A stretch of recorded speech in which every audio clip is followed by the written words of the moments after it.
Omuduumizi wa Poliisi mu ggwanga Okoth Ochola afulumizza alipoota ekwata ku buzzi bw'emisango ey'omwaka 2022. Okufulumya alipoota kubadde ku kitebe kya poliisi e Naggulo nga kwetabiddwamu abapoliisi ku madaala ag'enjawulo, abakungu okuva mu gavumenti, mu makago bwa pulezidenti okuva mu woofiisi ya ssabawaabi wa gavumenti esiga eddamuzi n'okuva mu bitongole ebirwanirira eddembe ly'obuntu. Ochola agambye nti emisango egyalopebwa ku poliisi omwaka oguwedde gyali emitwalo 23 mu 1659 bw'ogerageranya n'egyo egyalopebwa omwaka 2021 nga gyo gyali emitwalo 19 mu 681 nga gyeyongera n'ebitundu 18 ku buli 100. Annyonnyodde ku misango egyalopebwa omwaka oguwedde nga ku gyo emitwalo 645 gyatwalibwa mu kkooti, emitwalo 26,479 tegyeyongerayo ate ng'emitwalo 13,699 gikyali mu kunoonyerezebwako. Mu alipoota eno emisango egy'obubbi gye gyasingira nga gyali emitwalo 60,508 okutuusa obuvune ku balala gyali emitwalo 3,241 egy'obutabanguko mu maka gyali omutwalo 17,698 egy'okakakaboozi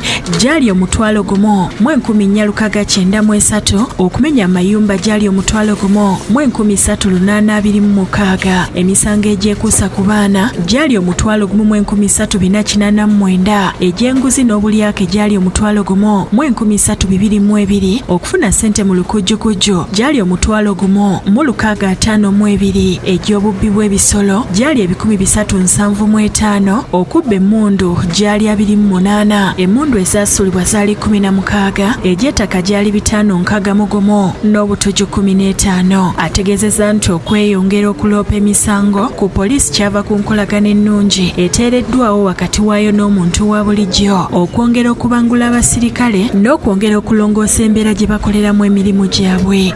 In terms of enhanced law and order, engagement of communities through community policing programs, capacity building, and developing the initial phase of digitalizing our processes for purposes of easing detection, reporting, tracking, supervision, and analysis of crime threats.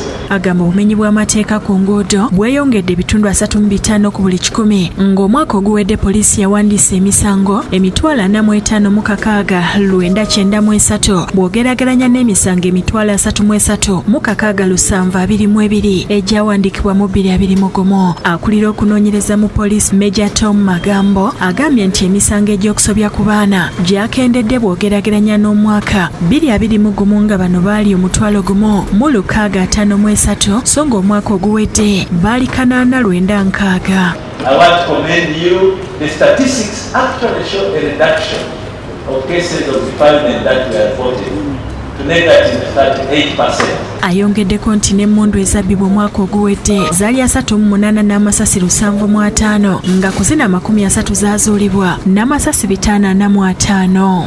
These people took away 38 guns in these operations.